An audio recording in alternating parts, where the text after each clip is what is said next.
Yanıdan toy qilgan qizlar diqqat qiladigan ishlar haqida biroz. Yanıdan toy qilgan belki 10-20 yil bo'lgan bo'lsa-mi? 40-50 kirib qolgan bo'lsa-mi? Toy qilib bo'lgan ayollar, hattoki toy qilmoqchi bo'lgan qizlar alayda diqqat qilish tegishlik muhim. Ko'rsatma yoki nasihatni o'rdi. Buni bo'lapmi onasi qizdanki, hammasi yoki yaqin bo'lgan odamlari qiz to'y qilishdan ilgari bu masalani o'rgatsa, bu oilaniki inoqligi, xotirjamligi ish qo'shadi. Qizlar diqqat qiladigan ish yoki qilinadigan nasihatning birinchisi qizga deymizki, eringizni hurmatlang. Eringizning qadrini biling, eringizni ko'yining va eringizni qarta ayollik sulkitingizni yo'qotib qo'ymang. Bu salofat masalasi intayin muhim. Ayollar o'zining ayollik mahoratini, ayollik subtini saqlashi intayin muhim. Ikkinchisi, qizlar diqqat qiladigan deymizki, eringizning hurmati, eringizning sirlari va mol-mulkini himoya qiling. Bundan sal qarmang. Erning hurmati, erning sirlari va erning mol-mulkini saqlashga bundan alohida diqqat qiling. Uchinchi birisi, to'g'ri ishlarda erga itoat qilish, Allohga itoat qilish bo'lganligini buni esingizdan chiqarmang. Ko'pincha ishlarning birisi mushu masaladan kelib chiqadi. To'rtinchi birisi qizlar deyilgan ish, erni kutishni, erning huquqlariga rioya qilishni va erga ta'minlik bir sog'lom yoki joyda bir tamoq etib o'g'ib bog'lashni buni o'rganing. Bu sal qarilgan ishlarning qatorida. Erni kutish masalasi, erning huquqiga rioya qilish masalasi, erni o'g'ib bog'lash uchun yemek-ichmakni joyida o'lchamli ketish masalasi bu sal qaraydigan ish emas. Jangichilar chiqsa, eng dastlabda mush sabablardan kelib chiqadi. Tamoqlarni mishshi deydi. Bu qildigan vazifalar ayrim bo'lg'achqa bu alayda muhim masala. 5-chi birisi qizlarga deydigan nasihat, eringizningki oilasiga ko'yining. Ya'ni oilasining maqsad eriningki urug' tuqqanlari, ota-onasi. Ularga yaxshi hurmat bilan muomala qiling. Erning tuqqanlarga yaxshi muomala qilish ham ko'yinish. 6-si qizlar jismoniy pokizlikka va uyning pokizligiga, shuning bilan birlikda oshxonaning pokizligiga alohida diqqat qilish lozim. Jismoniy jihatda pokizlikka diqqat qilmasa, er bilan jidal majra, yoki uy qalaymiqan bo'lsa, yoki oshxonadagi yemek-ichmak vositalari tartibsiz yoki qalaymiqan yoki pokiz bo'lmagan bo'lsa, bumi nima kelib chiqarsa, xafalikning sabablaridan birisi. 7-chi birisi qizlar deymiz, to'y-to'kinlarda boshqalar bilan bo'lgan sayli sayohatda chiroyli ko'rinmang, balki eringiz chiroyli ko'rinmang. Har zaman ayollar kimga diqqat qilish lozim? Chiroyli ko'rinishda, kiyim-kechakda va boshqa jihatda eriga yasinish lozim. Ammo afsuski ayolning ko'pincha to'y-to'kinga bo'lgan chaqda, bizning uyga bo'lgan vaqtida boshqa kishi bordi. Ammo uyga kelgan vaqtida yoki eriga kelgan vaqtida undaq bir pokiz yasalmagan vaqtida erning ko'nglini o'ziga tortish, qartish, jilib qilish jihatda bu yerda ketkizib qo'ydi. Asl yasindigan eri qarta bo'lish lozim. Bu deyilishlik masala bu. Islomdan ko'rsatamiz. Chunki Qur'on Karim "Hunna libasullakum va antum libasulahunna" deganda olimlarning bu haqda tafsiri bor. 8-chi birisi qizlarga diqqat deydiganimiz, ayollik sirlari ikkilarning orasida qolib qolsa, sir chiqmasin. Qiz bola o'zidagi do'stlari kelgan vaqtida o'g'illarga emas, o'g'illardan kelib chiqadigan illat, qizlar ya o'g'illar o'zining do'stlari kelgan vaqtida ayollik munosabati, hayot munosabatlik sirlarni, demaydigan gaplarni do'stlarining uya-buya deb qo'ydi. Keyin aninkaydan pishaynasiga bir ish bilan urildi. O'zininki e'tibori o'zidan kelmas.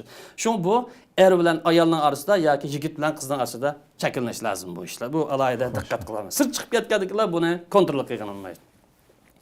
9-chi birisi qizlarga deydigan nasihat, eringizning moddiy holatiga rioya qiling, moda qo'g'lashmang. Palani manda qilib turibdi ayoliga, siz uni qilib berdingiz. Palani uni apiribsiz. Albuki erining ahvoli o'rtada. Bular bizga o'xshash hozirgi holatida muhojirat bo'lib qolgan, vatanda bo'lib qolgan bo'lsak, bir mustamlik altida yashayotgan, bir mahkumlik altida yashayotgan bir millat nisbatan moda qo'g'lashish bu angsizlik, saposizlik deymiz. Asli kuchaytiradigan narsa ruhni kuchaytirish, irodani kuchaytirish, aqlni kuchaytirish, ilm ma'rifatni bundan raqobatlash lozim. Ammo bu narsa kerak bo'lgan, kelib ketadigan, yo'qolib ketadigan bu narsalarda qo'g'lashib agibasam ekan. Bular erningki iqtisodiy sharoit rioya qilmay moda qo'g'lashish bu oilaningki parchalanishiga yoki ikkalar orasida jangitalninki kelib chiqishiga sabab bo'ldi. 10-chi birisi diqqat qilganish, qizlarga deymizki, yangi to'y qilgan bo'lsin, hatto ko'nisi bo'lsin, eringiz bayati telefon o'ynamang. Zarur olmasanız telefonla quchoqlab o'tdaman. Bu eng bugungi ig'ir ofatlardan birisi. Bu bir narsani ko'rib 10 minutda yo 20 minut tugaydigan undan bir zaman o'tib ketdi. Bir narsa kirgan degan bu ijtimoiy uchur vositalarida zanjirsimon bu voqea chiqdi. Akirsin putini so'zab o'tdasa, chiqetsin, chiqetlima deb qo'yib o'tdasa, bu nima chiqdi desa, ya tamoq pishmagan vaqtida, yoki achigan chaqda o'rnidan qopmagan, yo chiqetgan chaqda ishdan qashig'i chiqib, yaxshi ko'rdigan bo'lsa, uzib qo'ymagan ekan. Xo'sh. Bizgina telefon bilan beshini yeydi. Qo'polroq talaffuz bilan aytgan bo'libmi? Yangidan to'y qilgan, ta hayotining dastlab bosqichlarida ketayotganlar, ma telefondan iri boyada zarur bo'lmasa telefon o'ynasa tamoman cheklanish lozim. Eng chong ofatdan birisi. Chunki ibodatdan to'sidi, Qur'on o'qishdan to'sidi, kitob o'qishdan to'sidi, tamoqni vaqtida yetishdan to'sidi, o'yinni ratlashdan to'sidi, bolalar o'g'an bo'lsa uni qarashdan to'sidi. So'ng zarur bo'lmasa ma'nasini kontrol qilish lozim. Demak, bu yerda parangni eri bilan qilmay, xiyoliy dunyodagi odamlar bilan, xiyoliy dunyodagi qilgandan bu yerda cho'qon bir masala chiqadi. Yigitlar va ayollarniki ham kelimiz juma. Albatta kelamiz. O'tganda qilgan programmamizda mashina oldi bilan qizlarnikini, ayollarniki so'zlab ekanmiz. Shu yerga bir muncha inkaslarni yozib, bu shu qiz ayollardan biri kirishib oldinglarmishlar deb. Demak, bu oldirmani kelimiz yana, unga kelimiz yana. 11-si qizlarning oilaniki bir baxtli bo'lish uchun, inoq etish uchun mumkin bo'lgan muddatcha qizlar bir tabassum qilish odatlanish lozim. Mumkin bo'lgan sharoitning o'zida kulib turishga odatlanish lozim. Bu eng bir isil bir fazilatli sifatga diqqat qilish. Ammo qapoq turilib turgan ekanlar, bu ikkilar orasida bir so'g'achilikning yuz berishiga sabab bo'ldi. Demak, uni yo'qotish uchun Payg'ambar alayhisalom ayol har qanday monument degan nima bosh akkuzalaydi dedi. Bu ayollarni bir maqtash. Aqli qisqa degan yerda emas, bundan maqsad ayol o'zining mahorati bilan, hissiyotchanligi bilan, ayollik xarakteri bilan har qanday monument deydigan nochining bosh akkuzalaydi degan xarakter degan narsa. Shunga bu tabassum bilan kulib turib muomala qilish bu shuningki birisi. O ikkinchisi qizlarning boshqalarning oldida eringizning qimmatini tushirgan. Balkim ba'zi ayollar, balkim dedi. Boshqa ayollar to'plashgan so'rlar, to'y to'kinlarda biz desa erim menman da ish va u ish va deb boshqa moslashib, ba'ziga deb selishi mumkin. Demak, bu o'zining putiga palti chapqanlik. Sen kim bilan yashaysan, u xotin bilan yashamasa, ering bilan yashaysan. Demak, bu yerda kishi ayolning hurmatini saqlaydi, ayol kishi erining hurmatini saqlaydi.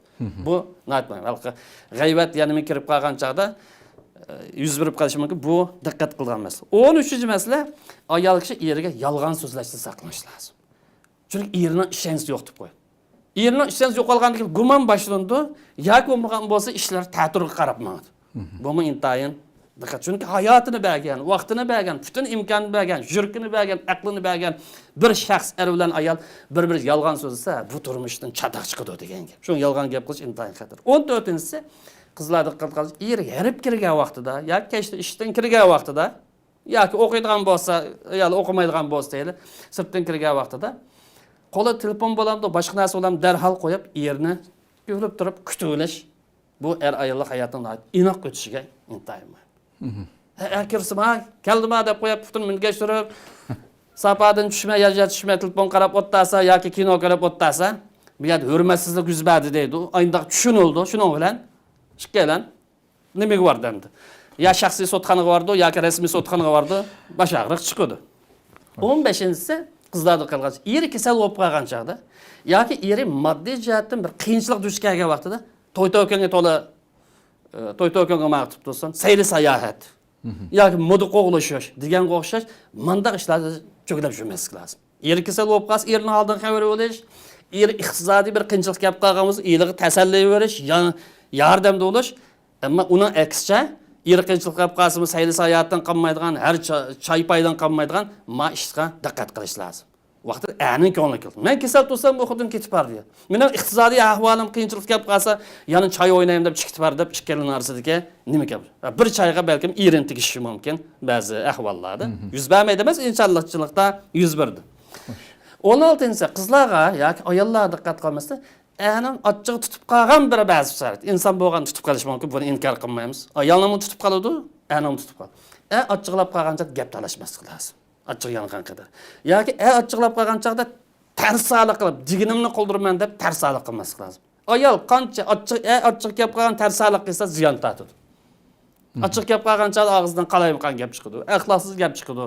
qo'pollik chiqadi, bu ziyon. Shuni ochiq tukkan vaqtida choy pay bilan, qahva bilan deydigan gapni shu vaqtda esa, buni usuli shu. Xo'sh. O yetinsi qizlar diqqat qiladigan ish, ayollik orasida talash-tash yuz berib qolsa. Alloh saqlasin, ammo insonchilikda, chunki bu umrlik bir kelishim bo'lganligi uchun 1 yilimiz 2 yil 10-yili yoki 30-yili yoki bir sababdan bir talash-tash yuz berib qolishi mumkin. Alloh saqlasin har kimning oilasida. Bu talash-tash yuz berib qolsa, qizchaq yoki ayol kishi o'yin tashlab, erini o'yin tashlab chiqib ketmaslik lozim. Talash-tash chiqib bo'lguncha yoki bir xafalık uqishmas chiqib bo'lsa chiqib ketmaslik lozim. Chunki chiqib ketgandan keyin bu ishkalarning munosib taqim yirqilishadi. Yomonladim deb chiqib ketdi, ish tiz buziladi. Bu yer chiqib ketish to'g'ri kelib qolsa, ayol kishi chiqib ketmay, aks chiqib ketish lozim. Buni takrar ilgirim dedim. Yana deymanki, bo'lapmi bu muhojirat hayoti, chet el hayotida ko'pincha qizlarningki, ko'pincha ayollarningki hammasi yo'q, onasi yo'q, tuqquli yo'q yerda, u ayol kishining taloq chiqib ketishning o'zi bir axloqsizlik, vijdonsizlik. Agar ochiqlab qolsa, yomonlaydigan shu 2 soat, 6 soat, 8 soat, 5 kun ish kutgan, kishi yomonlab, yomonlab ochiq kelgan chaqda, ochiqga tukkan chaqda u qaytib kelsa, ayol kishi chiqmaslik lozim. Bu oilaning buzilishiga cho'ng sababning birisi. Payg'ambar alayhisalom ko'rsatmisi. Payg'ambar alayhisalom ayollarni xapulab qolgan chaqda, deb o'yini qo'yib turib, o'zi chiqatdimi? Ayolning chiqishi deb chiqirmatmidi, o'zi chiqib ketdi. O'zining nomida o'p qasimi deymiz, kishi ayol kishini qanday bo'lib naga bordi. Bu himoya qilish, qo'g'da sinov mas'uliyati emasmi? Soğukta kaldı, ısıqda kaldı, gap sözü kaldı. Şuna çıkıp getiş doğru kelse, mescid yatamdı, adışına karşı yatamdı. Hazreti Ali radıyallahu anh'a oxşaşmaz. Bu Peygamberimizden hayatının nurgun bu ayakta örnekler. 18-si qızlar deydiğimiz, ayollarning Alloh bilan bo'lgan munosabat qancha yaxshi bo'lsa, ayollar hayot shuncha yaxshi o'tadi. Alloh bilan bo'lgan munosabat yaxshi bo'lgan, duodan ayrilmagan bu ayol eriga jiq duo qildi, insobiga, hidoyatiga. Demak, to'g'ri yo'lda mangdi. Mas'uliyat sal qaramaydi, ish joyida mangdi demak. Allohning sal qaralgandan keyin bu yerdan muvaffaqiyat qochadi, barakat qochadi, jidal majra u boshlandi. Bu imtihon. 19-si ayollar deydiğimiz, uyda tamoq etishga sal qaramaslik kerak, o'rinlik qilmaslik kerak. Chunki kishini o'q bog'lab turadigan narsa tamoq. Sifatlik tamoq, o'lchamlik tamoq yoki ta'minlik tamoq. Buni sal qaragandan keyin kishi qo'zqashib qolib qolsa, ayol chiqib pul olib qolsa, yoki dollar chiqib olib qolsa, taloq ko'nib olgandan keyin ayol kishining boshi og'riydi. Ya'ni bu deganlik 360 kun ayol kishi o'y tamoq qilsin deganlik emas. Bu asosli umumiy qoida gap. Uyda tamoqni deb a'ni bog'la. Ammo haftada bir vaqtim, oyda bir vaqtim, yoki bir fursat bir vaqtim, kishi bo'lgan odam ayolini balchaqlarni olib bir bog'chadak yerda yoki bir yeshillik yerda yoki munosib yerda o'lni bir xush qilish, tamoq edishdan biroz o'rmaldirish. U ayrim ish. Ayrim ish. Uni kishilar kelgan vaqtida to'xtalamiz ilgari. 20 oxirgisi qizlar ayol kishilar aqida va vatan millat kelgan vaqtida. Faqat uning mas'uliyati tar doir tugmaydi. Aqida, vatan, millat mas'ul kelgancha shaxsiy va ijtimoiy mas'uliyat sal qaramaslik lozim. O'zi qarta, iri qarta, balchaqlar qarta, aqidalik bo'lish, vatanparvar bo'lish, vatanning g'amini yeyish, millatning bu ruhni, milliy ruhni buni terildirish, buni yashirish bu ayollarning majburiyati. Ko'p rahmat, Alloh razı olsun. 20 turlik intayin altın harflar bilan yozilgan gap bo'ldi. Cho'qim xonim qizlar buni yezib olib, shu tam chaflayotgan deyman ashxonasiga.